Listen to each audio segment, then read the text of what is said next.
தேசிய தோழர்களே, இந்த விழா எதற்கான விழா? ஒரு மனிதன், இறைவனாக போற்றப்படுகின்ற ஒரு மனிதன் இந்த மண்ணில் பிறக்கும் போது ஒரு பிறப்பதற்கு ஒரு இடம் இல்லாமல் தன்னுடைய மாட்டுத்தழுவில் அல்ல, ஏதோ ஒரு யாரோட ஒரு மாட்டுத்தழுவத்தில் பிறந்த ஒரு மாமனிதன், ஒரு இறைவன் என்று கிறிஸ்தவரால் அடையாளம் காணப்பட்ட ஒரு ஒப்பற்ற தலைவர் பிறந்த நாளை நாம் கொண்டாடி கொண்டிருக்கிறோம். அன்பார்ந்த இளைஞர் சமுதாய சகோதர சகோதரிகளுக்கு நான் என்னுடைய கோரிக்கையாக வைப்பது, அன்பார்ந்த இளைஞர்களே, இந்த பருவம் 20 முதல் 40, 50 வரைக்கும் உள்ள பருவம் என்ன பருவம்? புரட்சிகரமான பருவம்.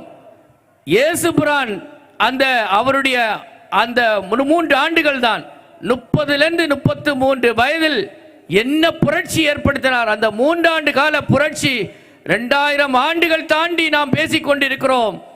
அதுதான் ஒரு அடையாளம். இந்த அடையாளம் தான் ஒரு மனிதனுக்கு தேவை. மனிதன் இன்று வாழ்ந்து விடுவான், நாளை மறைந்து விடுவான். ஆனால் மறைந்தாலும் 100 ஆண்டு காலம் அது சொல்ல வேண்டும் என்றால் இந்த மண்ணில் நாம் தடம் பதித்து செல்ல வேண்டும். நாம் வெறுமனையாக நடந்து செல்வதல்ல என்பதை சிந்தித்து பார்க்க வேண்டும். ஏனென்றால் இளைஞர் பருவம் புரட்சிகரமான பருவம். இந்த இளைஞர் பருவத்தில் இந்த தேசத்தை எவ்வளவு தலைவர்கள் இந்த இளம் பருவத்தில் தேசத்திற்காக தன்னுடைய உயிரை முழுமையாக தியாகம் செய்தார்கள். நீங்கள் சிந்தித்து பார்க்க வேண்டும். அப்படிப்பட்ட நல்ல ஒரு பருவம். நீங்கள் எல்லாரும் இங்கு வருகை தந்திருக்கிறீர்கள், உண்மையிலேயே மகிழ்ச்சிகரமாக இருக்கிறது. அப்படிப்பட்ட நல்ல ஒரு பருவம். நீங்கள் வீட்டுக்கு செல்லும் போது ஒரு கேரிகோம் மெசேஜாக எடுக்க வேண்டும். நாங்கள் வாழ்ந்துகிறோம், ஆனால் நாளை இந்த உலகம் எங்களை திரும்பி பார்க்க வேண்டும்.